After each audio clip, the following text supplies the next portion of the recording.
this is not going to help.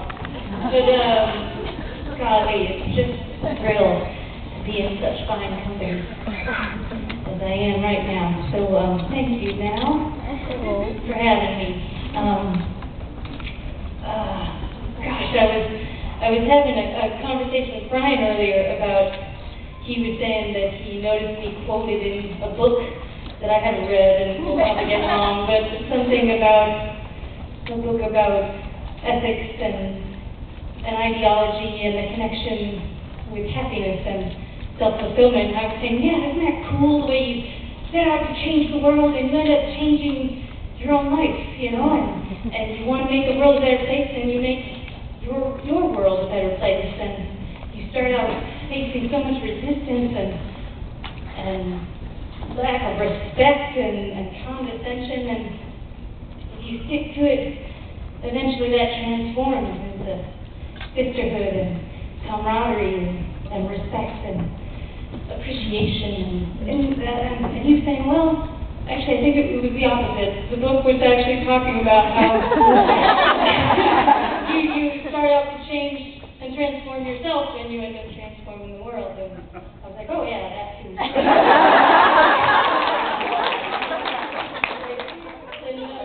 But then I actually went back to my room for a second, and I was just thinking about the idea of those as opposites.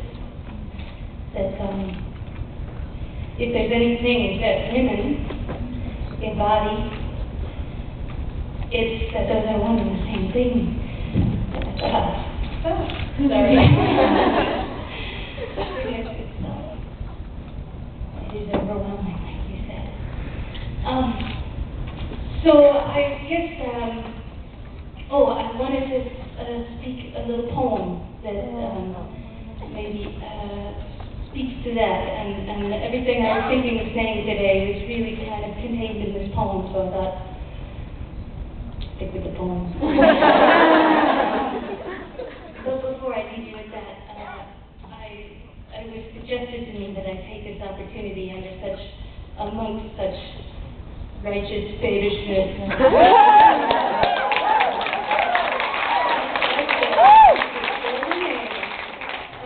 to make a little announcement, and that is that I'm on a little journey now into the epicenter of women's power, which is to say that I'm 12 weeks pregnant.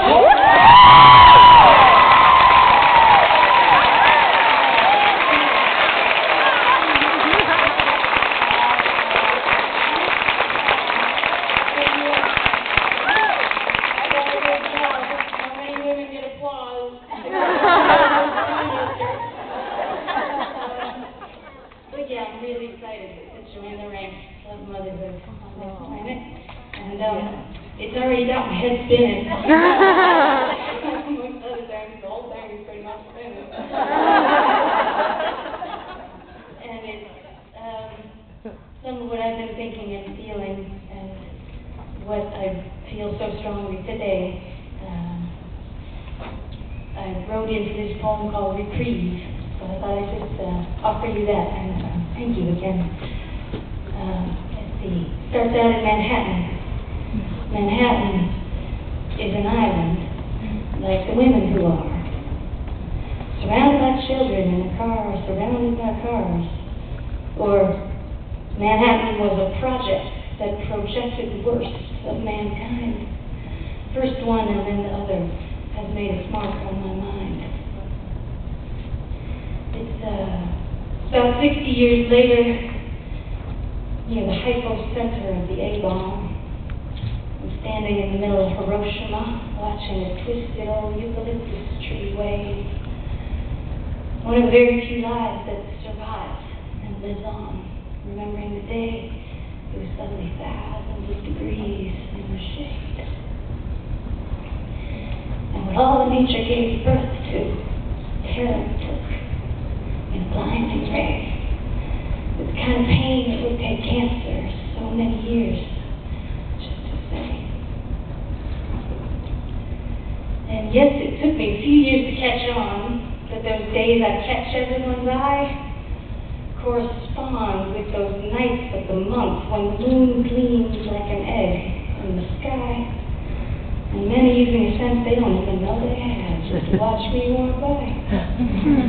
And me, I'm supposed to be sensible, leave my animal outside to cry. And when all of nature conspires to make me her glorious whore, because in my body I have a secret poetry of exactly what life is for.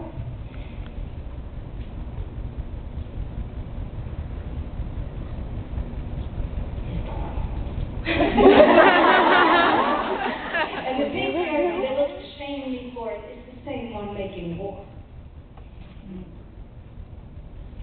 I said too much already, but I'll tell you some more. Spit yourself into is just the most radical thing you can do. God forbid that little Adam should grow so jealous of Eve. And in the face of the great farce